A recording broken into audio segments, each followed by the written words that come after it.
Another nail in another nail in my coffin! Greetings everybody, it's your friendly neighborhood Uncle Pete here, and this is my series, Nails in the Coffin, where we learned that with great kills, there must also come great nails. Welcome back to my channel, or welcome to my channel. If you are new here, please read what Nails in the Coffin is all about in the description down below. If you have any questions, please let me know. So, I am continuing with my foray into some giallo films. Last week I covered A Blade in the Dark by Umberto Bava on my Nails in the Coffin, and that episode was a lot of fun to cover. I really enjoyed that giallo. And so this week I'm going to cover a film by genre legend Dario Argento, and this movie was released in 1975. We're nailing Deep Red. As I mentioned last week, giallo is yellow in Italian. This refers to the Italian crime fiction novels that were known for their yellow covers. It was in the 1960s that Mario Bava that this genre of horror mystery thrillers really started to blossom.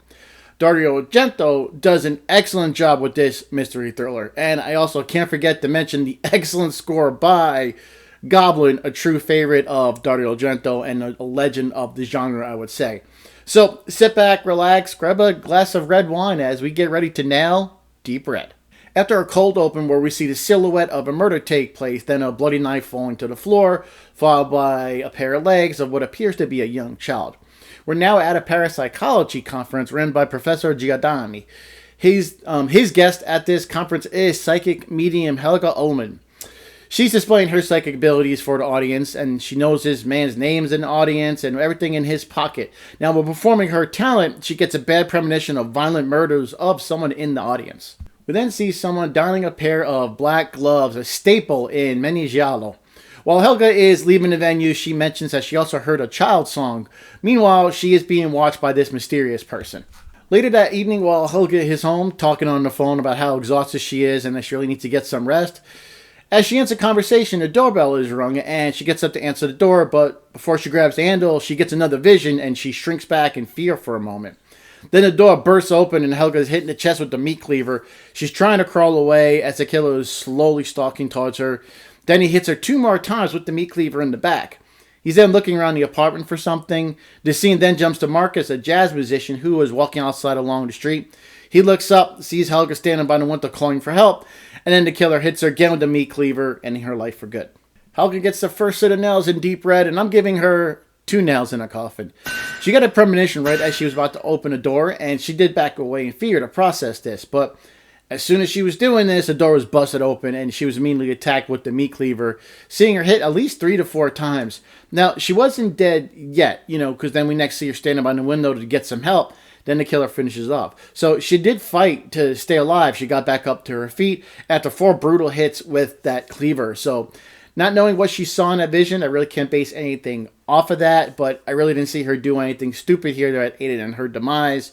So I'm going to go down the middle and make her sit with 2 nails in a coffin. After Marcus sees his murder, he rushes up to the apartment, running up the stairs. He goes inside, follows a trail of blood to the bedroom, and then he gingerly takes Helga's body off the broken window pane and places her on the floor. He looks out the window and sees a man in black walking away. Marcus meets Professor Giordani at Helga's funeral. He tells the professor about an encounter he had the other night, how he heard a child's song outside of his door, but when he was able to lock the door in time before anybody can get in, but he did hear a gruff voice say, "I'll kill you sooner or later." Marcus learns from Professor Giordani at Helga's funeral that during the conference, Helga also mentioned hearing a child's song. Giordani recalls a book that he read about modern folklore describing a local haunted house where a child's song can be heard. Marcus finds his book in the library, he rips out a picture of the house, and plans to learn more by visiting the book's author. The author, Amanda Rigetti, walks into her home and sees a doll hanging with a noose around its neck. She runs inside to get the attention of her friend, but it's too late and the bus is now pulling away. She walks around the house from the outside and then goes back in, locking the door behind her. The lights go out and Amanda is starting to get more scared. The killer is now playing a child's song again, and Amanda thinks it's a ghost of the house. Very scared, she's walking through the house, and then the killer is stalking behind her. He hits her in the head with the flashlight, and then she falls to the floor. Amanda crawls her way to the bathroom, and she pulls herself up to try and open the window, but the killer shows up and smashes her head into the wall, and Amanda collapses. The killer turns on the hot water all the way up on the bathtub faucet, and the entire bathroom starts to fill up with steam. The killer picks up Amanda's lifeless body and dunks her head into scalding water. She's struggling to breathe, but he's just still, simultaneously burning her with the scalding water and drowning her. Her body eventually does go limp again and falls to the floor with the killer standing over her. But before she dies, she writes something in the steam buildup on the tile with her finger. But before we can see it, the open air from the window clears the steam away. Amanda earned herself 2.5 nails in a coffin. She took a lot of punishment in this death, and she kept trying to get away from the killer. She didn't have anywhere else to go. She lived in a remote area. It's not like she could run to the neighbor's house for help. However, I think she shouldn't have gone back in the house. There was too high of a chance that somebody was in there. So I'm going to take some points away, but I think she did enough to earn a respectful 2.5 nails in the coffin. Professor Giordani was checking out the crime scene in Amanda's house, and he was talking to the maid, asking some questions, like if the police said they found anything on who the killer may be. The maid was cleaning up the blood as he was asking some more questions, and the maid turns on the hot water in the sink and walks out of the room for a moment. Steam is starting to fill the area, and Professor notices the condensation on the mirror. He looks over to where Amanda's body was found, and it dawns on him. So he turns on the hot water in the tub and waits for the room to steam up. And then he sees the area where she was pointing to when she died, and on the tile, he sees her last message, one that she didn't have time to finish. Later that evening, the professor is resting at home with a cup of tea. He thinks he hears something and grabs like this mini sword on his desk, and he puts it down and goes back to his tea. He turns to the patio where one of the doors is open. He looks scared and backs up to the bookshelf. He's holding the sword again, and then the door next to the patio opens up, and a creepy-looking doll just walks into this room, headed right for him. And when the doll's within arm's reach, Giordani smashes him on the head with the sword, sending pieces of the doll all over the floor. While the good professor was distracted by the doll, the killer jumps out from behind a curtain and bashes him on the head with an iron rod. While he's reeling from the hit, the killer gets behind Giordani and smashes his face on the edge of the mantle over the fireplace. It hits him right in his mouth, just destroying his teeth. He's getting smashed around the whole room. Then the killer has Giordani's head held down on a table. He picks up that small sword, and he takes the sword and slams it down in the back of the professor's neck. I'm awarding the professor 1.5 nails in a coffin. Before he was in the head with that iron rod, he just smashed this mechanical doll that entered the room. So he had to have known there was danger. Once he saw that it was just a doll, he should have been on the alert, looking around everywhere, not standing by an open door or a window. And I just think he wasted time just staring at this doll instead of calling for help, getting ready to defend himself, looking around. I don't think he was aware of his surroundings in a dangerous situation. And I think at this point, there was no time to let your guard down after this creepy doll just, ran into the room. And once he wasn't in the head, it was all over him. But I just think he could have done more. He never tried to stop himself from being smashed into the mantle. Like, really try and fight back. I know you're getting hurt, but you got to have that survival instinct to the last second. So he's going to sit with 1.5 nails in a coffin. Meanwhile, Marcus found the abandoned house from the picture he tore out of the book. He's inside the house. He's looking around the halls and everything. He finds a walled-off room.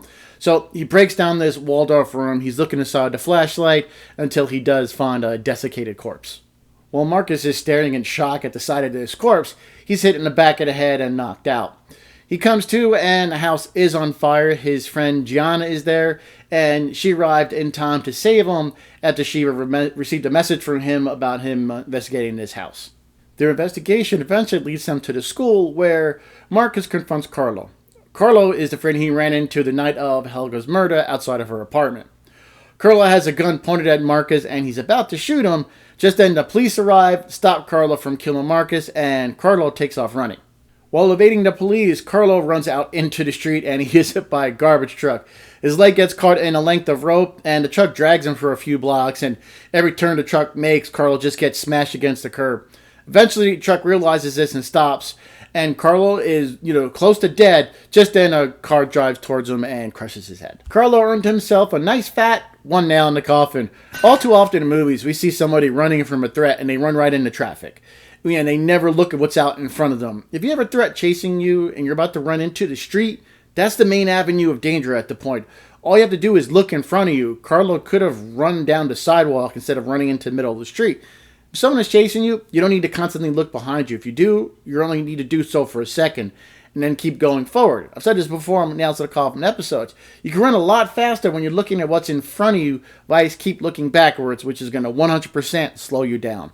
So, Carlo, you didn't do this, and you ran right into one nail in the coffin. Later on that night, Marcus, he's taking a walk, and he's outside of Helga's apartment from the beginning of the movie.